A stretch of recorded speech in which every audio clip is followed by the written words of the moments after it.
When you're ready, Rick. Folks, let me begin by thanking each and every one of you for taking the time and caring enough to attend this All Candidates Forum. This might be the first time some of you have visited the NDI campus, but I'm sure it won't be the last, because this excellent venue is being used more and more for different community functions. As stated in my opening address, I'm running for this electoral regional director position because we, the citizens and taxpayers of Area M, need information, we have questions, and we want answers. We've heard this isn't a volunteer position. Our elected directors are paid well, and as a result, we have the right to expect them to diligently represent us at all TNRD board and committee meetings. We want to know what information is presented that affects us, and we want that information presented to us in a timely manner. We want our directors to keep us informed as to how and where our tax dollars are spent.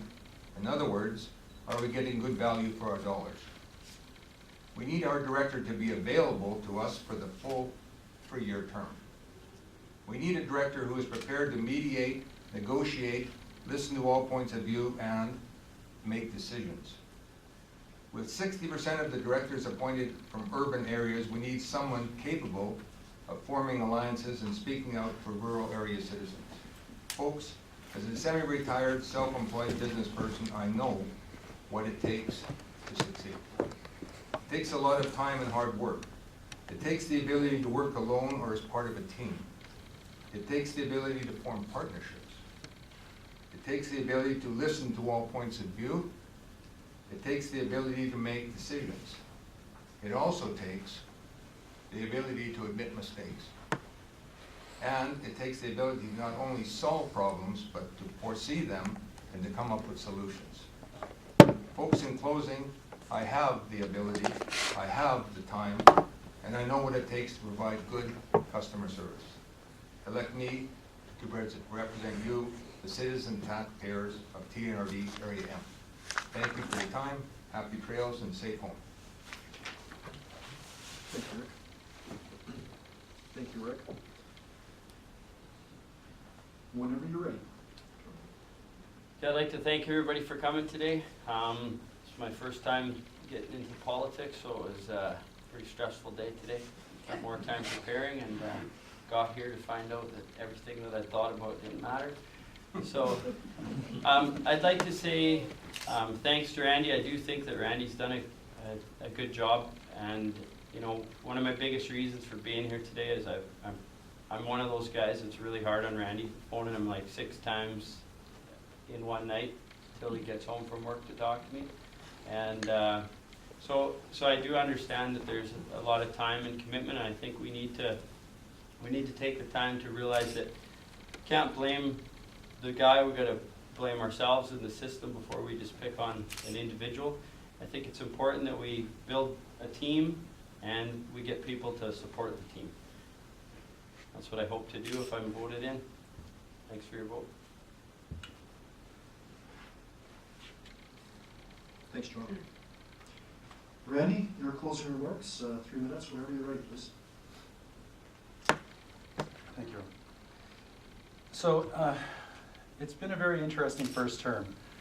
I've learned so much in 3 years. I've learned that it takes experience and knowing when to make the right move, because it does take integrity to build strong relationships, and I bring that.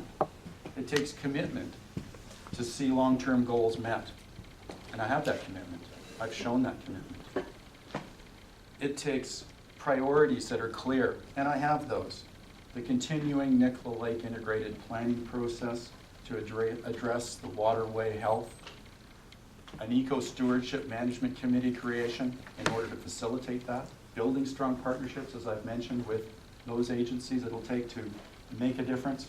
That's one of my top priorities. Another top priority is access to education and employment.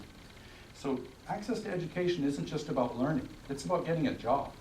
And when I looked at the paramedic training program in British Columbia and what we could do here in order to train for that, it's an awesome opportunity. And also that diagnostic medical sonography imaging option, in order to have that training done here, there's only one place in British Columbia that trains 24 people a year.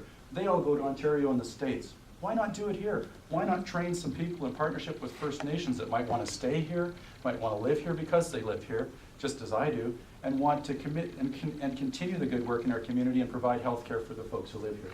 That's another one of my priorities. Something that's absolutely missing in our area that I would love to start working on, in addition to everything that I have been working on, is a liquid solid waste management plan. There is none. There is no plan in the TNRD right now for liquid waste management. 10 electoral areas are driving trucks, like 2 to 3 a day, return trips to waste management drop-off points. We're talking about, just a conservative estimate, somewhere around 4,600 a month. With those trips, if you're looking at greenhouse gas emissions, what can we do to reduce that? I'm committed to that waste management plan. I've listened to the folks in my community who've talked about the difficulty in dealing with pit bull attacks and vicious attacks in our area M, and now in Merritt, and it's coming together as an issue. I've worked with my counterpart Herb, with the mayor of Merritt, with the TNRD, and with the Okanagan Regional District in pulling together an animal and dog control bylaw. It's going to happen. So I'm so proud of that. I can tell you that that's a first for the TNRD. I've worked hard for that. We're going to put a subsection to that bylaw that's going to cover M, N, and Merritt. And we're going to have a full-time animal control officer that will cover all of our area in partnership. So building strong partnerships is exactly what's happening with community. And so the eco-stewardship at the TNRD level is critical. And that solid regional waste management focus has to be there. And So time? from the Palmer Fields of Penast to the top of Promontory Mountain, from Missoula to Mammoth, this is not a Lornica issue. This is an Area M issue, and I represent all of Area M. And with I respect, look forward to your I'd ask vote. you to Thank wrap you. it up. Thank I you. did. Excellent.